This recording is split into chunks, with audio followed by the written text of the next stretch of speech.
മാരുതിയുടെ വണ്ടികൾക്കൊക്കെ എപ്പോഴും വരുന്നൊരു പ്രശ്നമാണ് ഡ്രൈവർ സൈഡിൽ സ്വിച്ച് സ്റ്റക്ക് ആവുക. താത്തി കഴിഞ്ഞാൽ താന്ന് തന്നെ ആയിരിക്കും, പൊക്കി കഴിഞ്ഞാൽ പൊങ്ങി തന്നെ ആയിരിക്കും. അപ്പോൾ സാധാരണ രീതിയിൽ ഇങ്ങനെ വന്നു കഴിയുമ്പോൾ നമ്മൾ സ്വിച്ച് മൊത്തത്തിൽ മാറുകയാണ് ചെയ്യുക.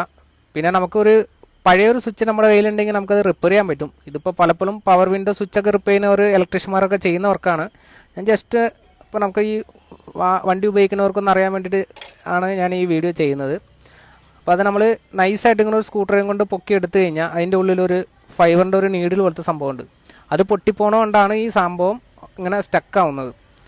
കണ്ടോ?